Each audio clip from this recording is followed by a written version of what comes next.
Yesterday, we reviewed which 49ers free agents we should be possibly bringing back on the offensive side of the ball. This time, it's time for that hard-hitting D. Here we go.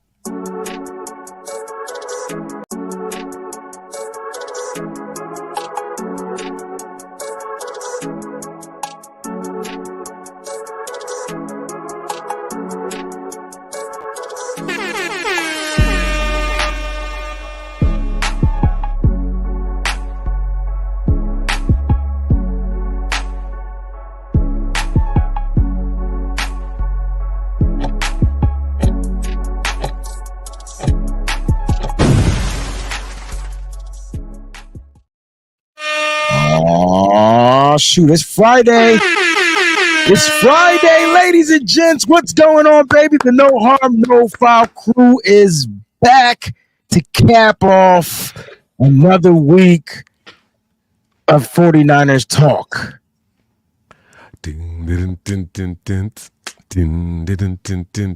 I try to throw a little Freaky Friday thing in there, right? Like a little pun. And then I clicked the wrong intro. I mean, not that the music was different, but I thought the visual was just not what I wanted it to be. You know, I did it backwards. You saw my face. I did. It was like, my bad. Wayne, man, what's going on with you, bro? Nah, man, can't call it, man. Look, I'm happy that it's Friday, and we're one day closer to finding a defensive coordinator. That's kind of like how I'm looking at it, or naming the defensive coordinator. How about that?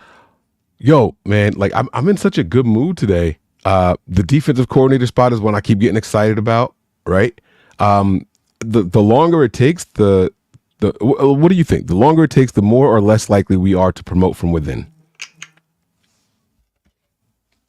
You would think that the longer it takes, it might be somebody outside.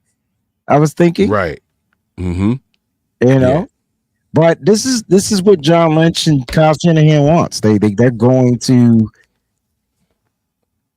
You know, they're gonna prolong it. They're gonna drag this thing out. Like this is. Are they? Maybe they're being super efficient and thorough. There's possibility that they won't announce the defensive coordinator until the meeting Tuesday at the combine. Nah, it's got to leak. It's got to leak before. Somebody's got to be excited and like tell people like, "Hey, I got a job with the Niners." The only people that leak information from the San Francisco 49ers are the 49ers. They won't leak this because. But why does it have to be a surprise? Like, I don't get it. It doesn't exactly. Like the only reason why you would even leak this, Mike, is if it's a guy like Bill Belichick or Pete Carroll.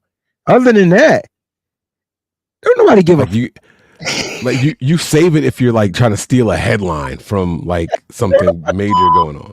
Yeah. Don't nobody give a out like so.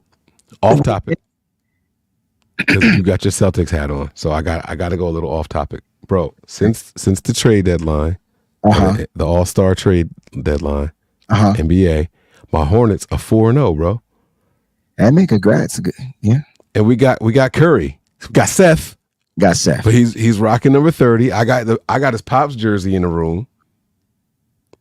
I don't know, man. I'm not excited about basketball, but like it was good to like have something to watch and cheer for last night, bro. We beat. It don't matter. It's not a Niners thing, but bro, like we did something that we haven't done in a really, really, really, really, really long time. What's that? Like we got a road win. We got a road. That sounds crazy. That sounds nuts, right? What did you say?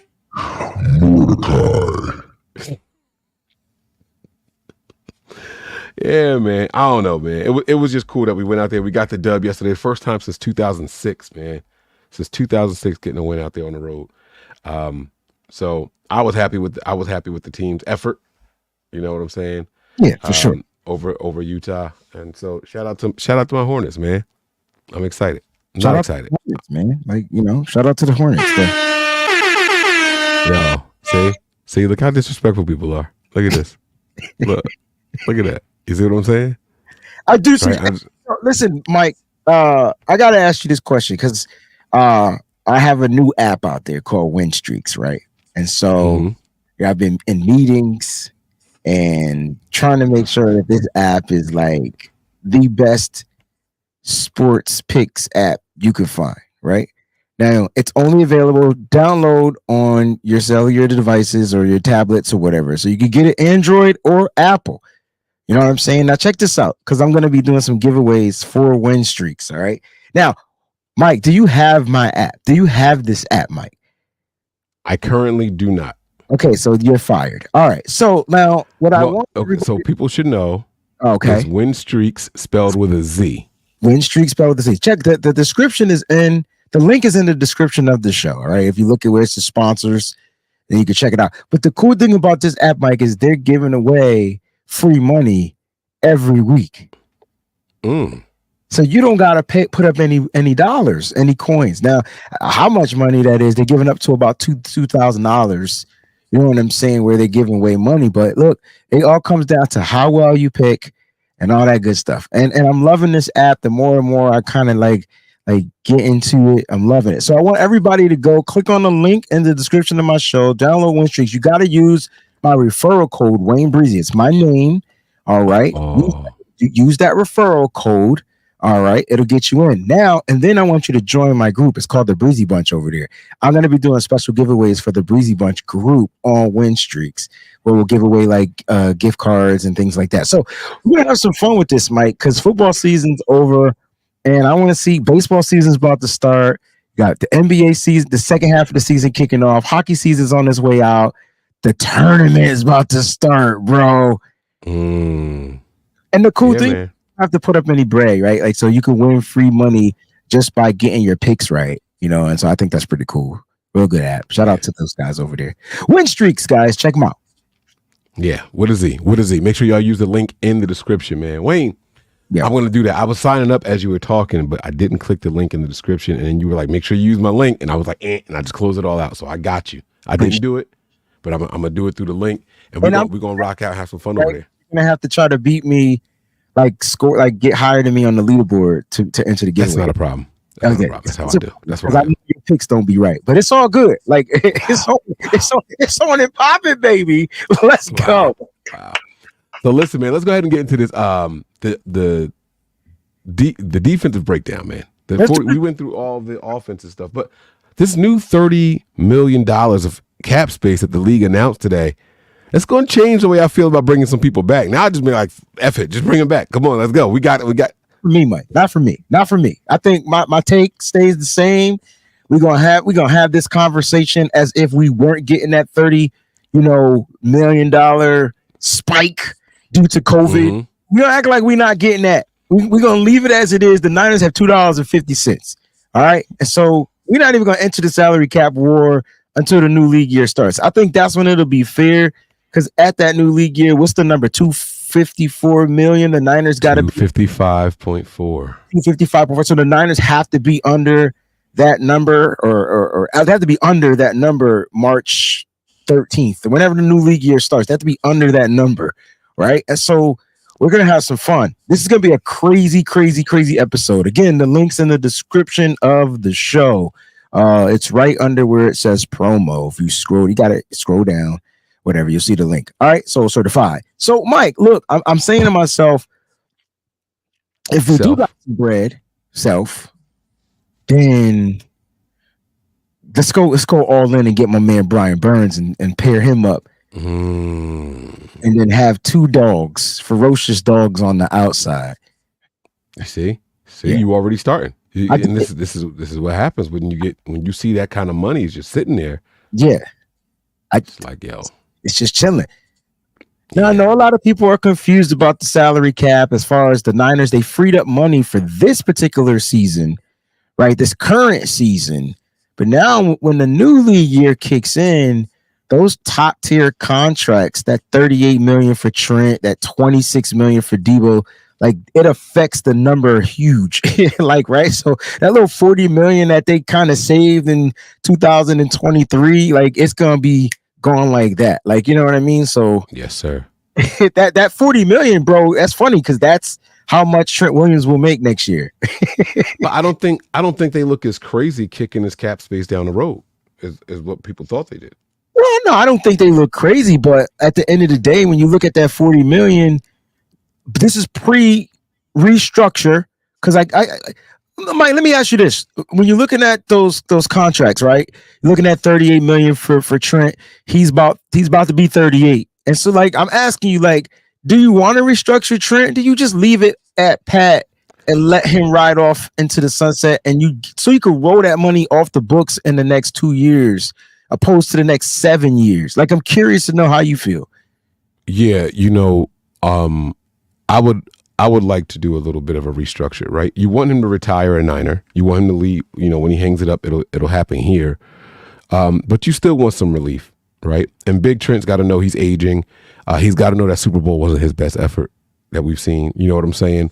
And it's not me trying to be funny or throw a shot at our guy at all, because y'all know I love Trent Williams, right? But I got no problem pointing out when players aren't themselves. And Trent is still a top tier tackle, but he's not to his level. I think he'll admit that. He's not playing to his standard. So I think Trent should give the team a little bit of reprieve. Give us a little bit of a break here. We still going to pay you your bread. You still got your private jet. You know what I'm saying? We're not going to do nothing that's going to make you have to, throw that mug ticket, hanger fees and all that stuff. We got you. Don't worry. But help us out a little bit. Help us get younger. Help us get better so we can get over this hump, so we can go out there and get you a couple of rings before you sail off in the sunset, man. Yeah, I mean, yeah. Here's the thing that I'm not going to like. If he decides, he doesn't have to do that.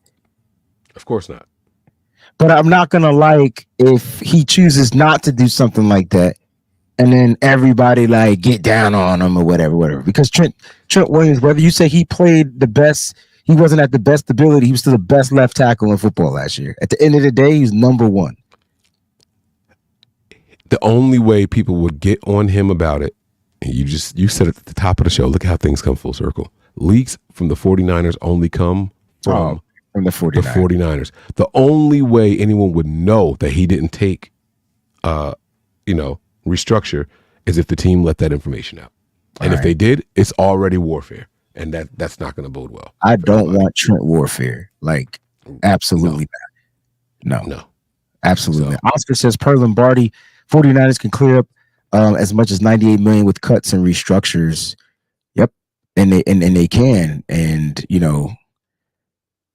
look, this is what teams, this is why you got to have a good salary cap guy and a good restructuring guy. Like, you got to have people that understand the cap, know how to work the cap, and then know how to work these backloading types of contracts.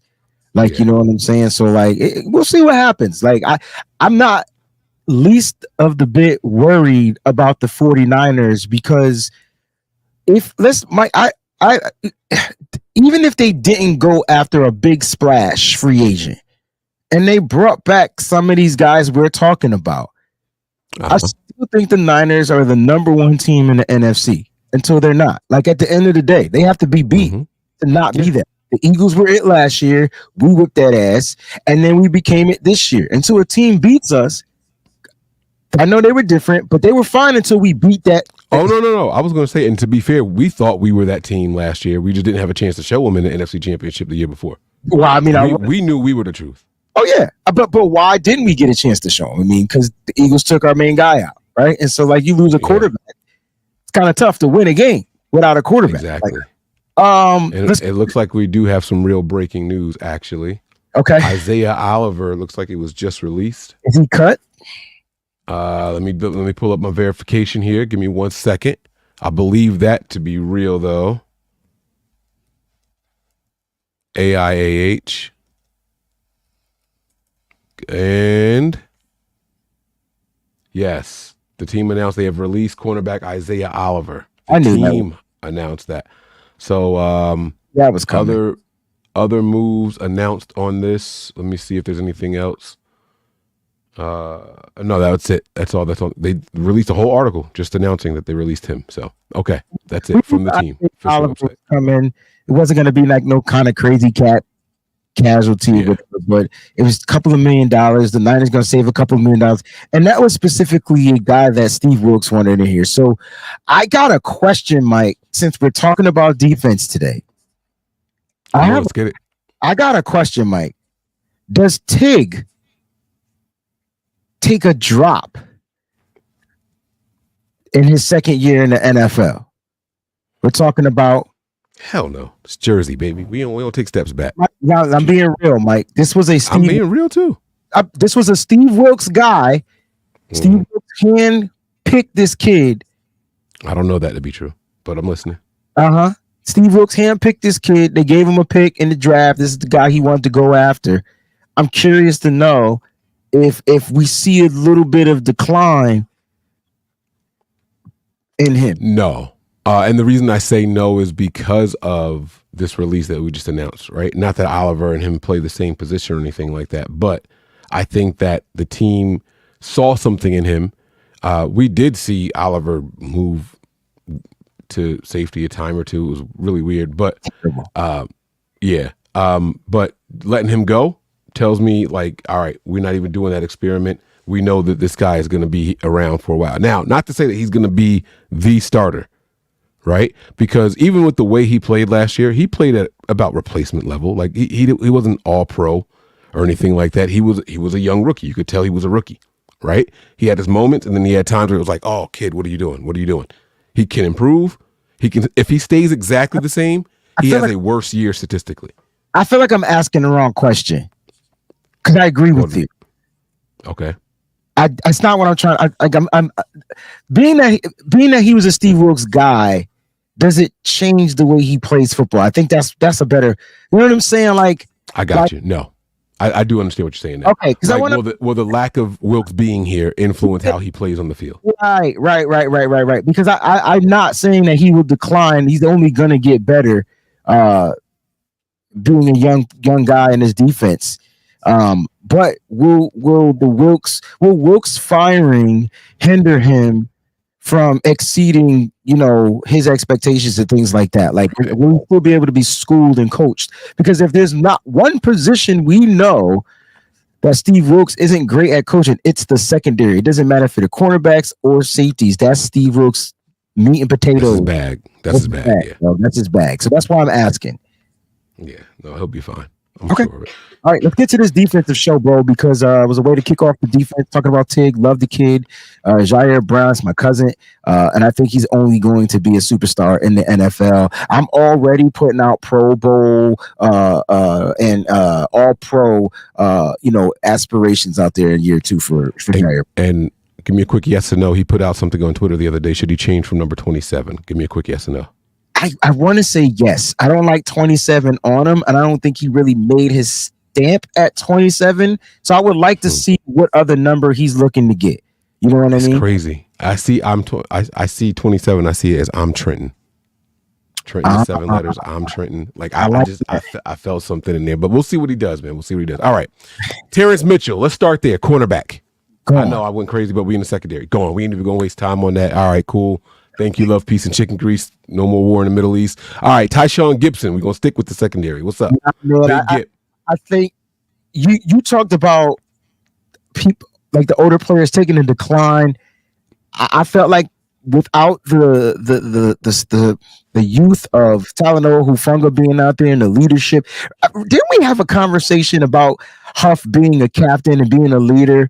And like, I felt like you and I like had this issue. And you talked about Fred Warner. I think we did it right here on this show. I realized that Huff being out there, he was the leader of that secondary. I don't care what you say. You cannot convince me otherwise, bro.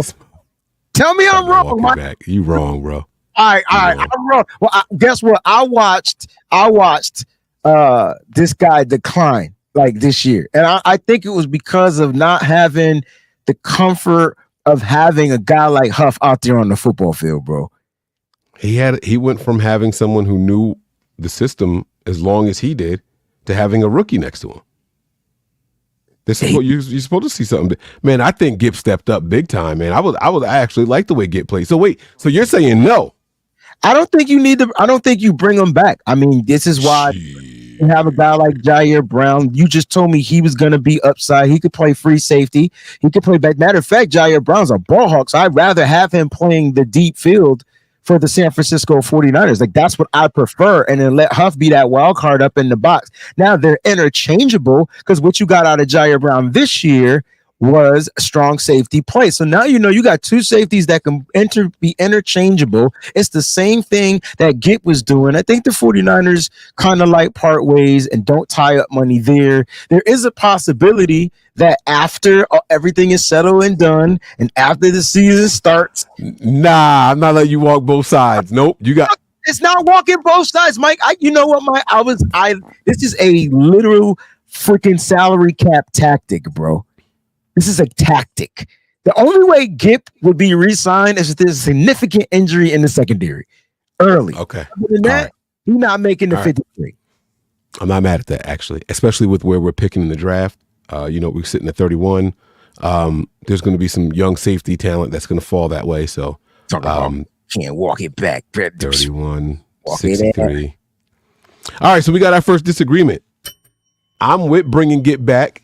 Wayne says, let's wait it out a little bit. Maybe towards the end of free agency, we got to see what happens. And, after the draft, after free agency, and then see he could be one of those guys. Now, that part I'll give you. I like that. You go out there, you go through your main free agency period, then you go through the draft, you see what's left with the dust settles, look around the room and say, damn, Gip could actually help out here. That veteran presence could help out, and he could end up coming back that way. All right, the next one is Jersey's own, man, Logan Ryan. Same thing. They're in the same boat. Oh no, Logan's gone. Well, I'm just saying, like, listen, when Logan played good nickelback, it was weird. Like he was able to step it up and play in the nickel spot, but he's gone. Like, he was definitely a stop and gap guy. You brought him in here due to injury. They're gone. They're both gone. Yeah. All right. You ready to go defensive line? You want to go to linebackers? You want to try to keep going in order? Yeah, go in order, bro. You got it. All right, linebackers. Let's go with Oren Burks. I'm not bringing any of these dudes back. I don't think Oren Burks plays well for the San Francisco 49ers. I watched him miss tackles. I don't know if it was due to the injury. He's had a couple of good games. He did get injured somewhat in the season toward the end of the year. And I don't know if he ever fully recouped from that because he didn't look good in the Super Bowl. And when he had to switch his position from playing the strong side to the weak side, you saw what you saw. And when you play linebacker for the Niners, bro, you got to be able to play all three. God forbid this. And this is why I'm adamant about going out. I will pay Azeez Al-Shaair $10 million a year. It's more than what Greenlaw getting. Ooh. I would do this. So you cheating. That's not fair. That's sorry. not fair. Take it back. No, it's cool. I'm gonna let you get that. So Oren Burke walks for you, and based off of the way you said it, so does Demetrius Flanagan fouls. Now here's my caveat. Okay. I don't know we do know how severe this injury is for Dre Greenlaw. Pop head in the chat. Oh my God.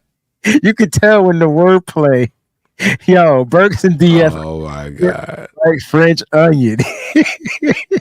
Never liked French onion dip. Really? Sour cream. It's different. I'm sour cream and cheese. It reminds me of my grandmother. She did this thing with French onion dip and Fritos. It was like her little sneaking stink breath snack of the night. And love grandma to death, man. Love her to life. Let me not say death. Love her to life. She's still with us, but you know what I'm saying? It was one of those things like you say hi to grandma, you knew when she had that joint, man. It was humming. But yeah, so I think because of the injury to our guy Greenlaw, I think one of these guys have to come back, and I would be more inclined to bring back DFF, if I'm being honest with you. I think only because he'll be cheaper, and you're gonna be able to keep him on special teams, right? Yeah, but he's gonna have to take up a roster spot. Now the Niners do have two linebackers that they drafted last year. It's time for that. This is why I think do you have to bring back these guys, or does Jalen Graham step up? Does D Winters step up? And then do you look to draft another linebacker? And I do agree, Mike, they're gonna find a vet that they can sign, but there's a vet already on the roster that you're not even talking about. His name is Curtis Robinson, and I feel like he can take the spot of at least one of these two. Well, I'm glad I don't have to discuss him today. Okay. Yeah, because well, we'll see. We will see, and the team might feel that way also. They may very well feel that way. Either way, these guys are depth pieces, special teams pieces maybe, and so any rookies that come in are going to try to solidify those spots on special teams. These guys. This is a draft that I'm really, really excited about. We have pieces and all that stuff, so we don't have to go crazy looking at these players and saying we got to get them, got to get them, got to get them. I agree. All right, inside or outside the defensive line, you want the tackles or you want the edges? Keep moving, man. Keep moving how you got it going, bro. It don't even matter. Let's get to the big one, man. Let's get to the big one. Chase Young, man. What's up? What's up with you? Now we got some money to play with. Yeah, and I don't think he's going to cost as much as people think he is. What's your thoughts on Chase Young? I think the Niners could get Chase Young like on a 2-year deal for $10 million or a 1-year deal, like 2-year deal for like $10 million a year. Let me be clear, or a 1-year deal for like 11 that can be up to like 13 or something like that. And if I'm the 49ers, I bring him back. Now, I know a lot of people don't like Chase Young. They didn't like his effort. They didn't like this. They didn't like that. And I know that was kind of like what they were hearing out there in Washington, the kid's effort. And first of all, I didn't think he wanted to be in Washington. And by the time he got to San Francisco, I just don't think Chase Young had any rest. This dude literally had no weeks off, came straight in. And the moment he came in and the moment he was signed, he came in, he was effective in that first game. And then he kind of started to decline depending on what was asked of him. I would like to see Chase Young, who has been co-signed by his brother Nick Bosa, back on this roster, back with a defensive coordinator that will allow the pass rush to rush. I kind of need to see that before I'm all out on a guy like Chase Young. He might not be the best at containing the edge, which he's still good. He might not be better than Cleveland Farrell, but I think he's a step better than Nick Bosa on containing the edge. His issue is fighting double teams, things like that. I would like to see him on a pass rush defense with the 49ers. I really do. People want to say that they were upset with his effort. I really do. What'd you say? I wish he was here the year D'Amico was here. Yeah. I think a lot of people say that they're upset with the effort that he put forth, and I think that they were just upset with the effort from the edge players of our defense. Our defensive line was not what we wanted it to be this year. I'm sorry. It wasn't. It wasn't, Mike. And I'm not trying to cut you off, but that's why I kept saying, like, even Nick Bosa was lacking. But they give Nick Bosa the pass because he was doubled and triple teamed at some point. Like, right? And I don't give that a pass. I'm paying you $18,000 billion, $700 gazillion a year. Like, I'm expecting you to find a way to be effective. I feel like we don't hear any negativity from any of these premier pass rushers on any other team. Myles Garrett was still the best in the league. TJ Watt was great. Freaking Max Crosby was amazing. Micah Parsons was still good. Like, stop it. So why does he get the pass? Exactly. All right. Okay. So I'm saying bring him back. I'm with you. I'm with you. Cleveland Farrell. I feel like the Niners can bring him back too on a budget. I feel like he's the budget guy you bring back. And then you draft.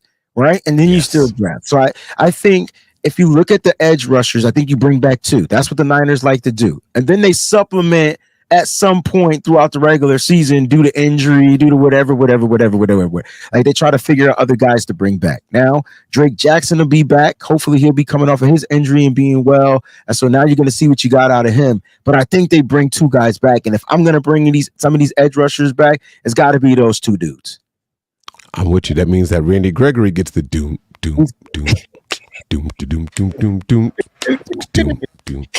Yeah, he's out of here. He's got to bite the dust. Sorry, Randy Gregory. This one is not for you, buddy. All right. Hey, I'm with you so far. I'm yes on Young. I'm yes on Farrell. And I'm out on Gregory. How many we got back so far on the defense? 2? Well, you have 2 coming back. I brought back Gibson. Also. 3 coming back. So that I got 3 so far. Okay. And DFF. I apologize. I did have DFF, so that's 4. Wow, Mike. That's 4 I got coming back. Yeah. Interesting. All right. And then we have 3 defensive tackles here to consider. All right. Now this is big. Kevin Givens, Javon Kinlaw, and Sebastian Joseph Day. Dale. What if I told you I don't want any of them back? No team is safe. Nah, I'm kidding. Nah, I'm right there with you. I'm right there with you, bro. as good as Javon Kinlaw was this year, he can't be just a rotative piece that we're paying. That's all he's going to be. The problem is that where he was drafted, still staying with this team, what he's going to be expecting with that. Until he touches free agency to drop his price down, it's not going to be anything. How much? All right, if you thought about bringing back Kinlaw on a deal, how much you looking to pay him? Or how much you think he's looking to get paid? $7 million a year. That's a lot of money for a rotative piece. Yes, it is. Yes, it is. And I think after he's on the market for a couple of days, he'll quickly accept 5, 4, 3. Yeah, exactly. So the Niners are going to let that one just play itself out. Yes. Yeah. So he could be one of those post-draft signee guys, like you said. And he might still have some lookers. You know, we got to remember that we got him, top 15 of the draft. So, you know, there might be some teams out there that still think, oh, I could get something extra out of him. I can get something out of him that the Niners weren't able to do. You know, he was injured and he finally wasn't injured going to his second consecutive healthy offseason. There's some potential there. And you know what? Here's the biggest thing. If he is brought back earlier than what we expect, that means that Kocurek saw something in him. Because this was Kocerek's first offseason being able to work with him. Good point. Where he wasn't nursing an injury. But for me, Mike, this isn't even about that. Like, right? This is about, like, for me, it's the number. So if the number is good, then I'm all for bringing him back. And the number is the number per year. But I'm not spending, I have a cap number of what I would spend on a guy like Kinlaw because I could just draft a guy. He's dealing with a guy that's been, you know, he finally got his body right. He finally had a good season, but he didn't start. And so, like, when you think about it, it's like, oh, well, did he last because he wasn't played? He was limited. I don't want to pay that amount of money for somebody limited. Was he good against the run? He was decent against the run. He was good in the pass rush category. So, like, it's almost one of those things like, can I get a Kinlaw in the draft and move forward? And I say yes. I feel like there's about 6 or 7 defensive tackles that the Niners could get in the first 4 rounds if they chose. If they wanted to go premier defensive tackle in the first round, they could do that. They could get a guy like Tavondre Sweat from Texas. There's a few of them, but then they could also wait and get somebody I still think that will be effective for the 49ers, and it won't cost them $6 or $7 million. But if the number's right and he agrees to the number, I'm all for bringing him back. So this is not like how some people we said we weren't going to bring back because they just suck and they ain't good. That's not what I'm saying. I just don't. You're talking about dollars. No, I think Kinlaw had a really good year. I think so. He actually had his best year. Now that you think about it, like, you know. But was that by design? Was that by plan? Because he was dealing with health throughout his career. It was a contract year. And it was a contract year. Yeah. Kinlaw was solid this year. And he's going to have some people that are looking at him. You know, there's going to be guys like the Jets. There's going to be guys like Houston looking to see if he can go and fit over there. I was just singing Benny and the Jets, but go ahead. Yeah, no, I'm just saying there's teams with familiarity with him. You know, there's two head coaches now that know his style of play. Yeah, exactly. And he's going to get a job, and these teams have money, you know. Yes, they do. Bring everybody back because we're going to be limited on funds. So at the end of the day, you gotta get cheaper in the draft, and this is why the Niners got these pieces, and it is what it is. Now you also got to pay attention to players that are going to get cut, and there's going to be players that's going to be released from other teams. And do you feel like you can upgrade at that position? You know what I mean? So this time of the year is so exciting, man. Man, it's amazing. It's amazing. Yeah. Are we finished with the defense? That's it, man. That was everybody. That was everybody on the defense. I'm bad. Yeah, so you said F all the DTs, F the linebackers, F the safeties, and the cornerback. You basically said Chase Young and Chris Farrell. Chase Young and Cleveland Farrell. I feel like that's all we need, bro. That's all we need. I feel from the defense. So I think I got 2 from the offensive side, 2 from the defensive side. I'm bringing back 4 of 22. That like that's not good. But it is what it is because you got to look at players that are going to be released from other teams. They could help fill their roster that way. And then it's the draft. I really think the Niners need to draft all 11 players, get cheaper, and that's how they'll relieve some of that cap space. And we also have to remember that there's going to be a cachet of, oh, this guy was just with the Niners. Like that rings bells from here to another locker room. That does ring bells. That carries weight, right? Where if we were to get somebody right now, we'd be like, where are they coming from? Oh, like what are they going to do for us? Type of thing. Like, you know what I'm saying? So it's the opposite effect when a former Niners player lands somewhere else now. You know what I mean? So it's not a lot of teams that we're going to grab somebody off of that they decide to let go of and we'll be like, yeah, we improved. So I agree. And I think the Niners got to get back to like making sure they have the right depth. You know what I'm saying? Making sure that they have a serviceable a number of players that are looking to be a part of a winning culture, compete, and all those different types of things. This is why I don't want Chris Kocurek to be defensive coordinator, even though I do want him to be. I feel like he earned it, but I get why he doesn't want to be because I want him to get back to the meat and potatoes of that defensive front. And I just don't think him and Steve Wilks were in sync. And I think we didn't talk about any of that. We talked about Kyle Shanahan and Steve Wilks. I think Steve Wilks' defensive coaches had issues like with his style or his philosophy. So if Kyle's yelling at Kocurek like, bro, what do you want me to do? like, you know what I mean? And so like you can say that he threw Steve under the bus, but this is why they had to move away from Steve Wilks because Chris Kocurek shined under these coordinators that allowed him to focus on his guys getting off the jump of the ball. And that's something we did not see.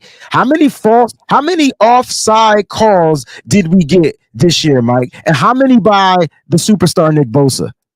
See what I'm saying? Way too many. You are baiting me so bad. Has Chris Kocurek been the most overrated coach on the 49ers all along? Ooh, are you asking me? I'm just asking you because like we invest so much in this defensive line. Like if you're that good, why do we keep throwing all these resources at your group? If you're that good, there's no other position group that we throw it all at like that. We do draft, free agents, like we trade for them. There's no other position. I think I understand where you're coming from. They first of all, Saleh got the best piece he can ever get. Saleh's defense sucked until he got Nick Bosa. I don't give what you say. And then he got Nick Bosa in 2019. The defense took an upside because then they gave him D Ford. I don't know if that's on Kocurek. I think that's John Lynch. John Lynch is big on the defense. Like I don't know if that's just Chris Kocurek. John Lynch Hall of Fame speech specifically stated him thanking Warren Sapp because without the front, then he wouldn't have been able to be getting into the Hall of Fame. Like it made the secondary better. So I think investing in that front is always what teams are typically going to do. And look at the teams that's won the Super Bowl in the past few years. Kansas City. When's the last time we said our defensive line is good? I think we've always been saying our defensive line is good. I think we kept saying that it was missing a piece. Remember? So like this year, like this past year, what was the issue? They couldn't create pressure up front. They go and sign Javon Hargrave. Now we're thinking we're going to get all these pressures from up front. And next thing you know, the pass rush was different. Like it was asked to do different. We still ended up trading for another pass rusher in Chase Young. And we still sitting here saying at the end of this show that we were disappointed in him too. Like, yo, I'm just saying. I just feel like it's a lot of excuses for this group. I didn't say I was. Don't put that on me. So I didn't say I was disappointed. People don't like his effort. That's what we said. What I'm saying is you're always gonna try to develop that pass rush. Like I think that's the number one thing you're trying to do from a defensive front. So I think that's why they get the resources, right? So Chris Kocurek is going to benefit just because the philosophy from the general manager is to generate the pass rush.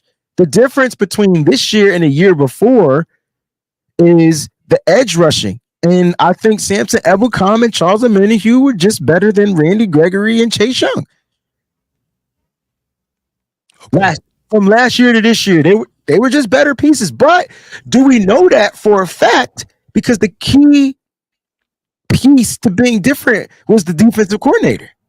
Yeah, and that changed a lot of stuff. It changed the way they rushed, the timing with it all. Like we'll never know.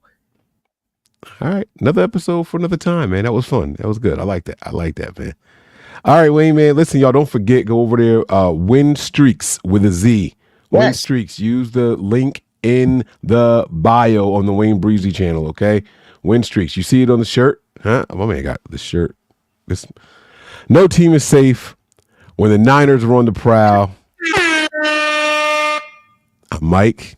That's Wayne. This is No Harm, No Foul. Y'all have a good weekend. Peace.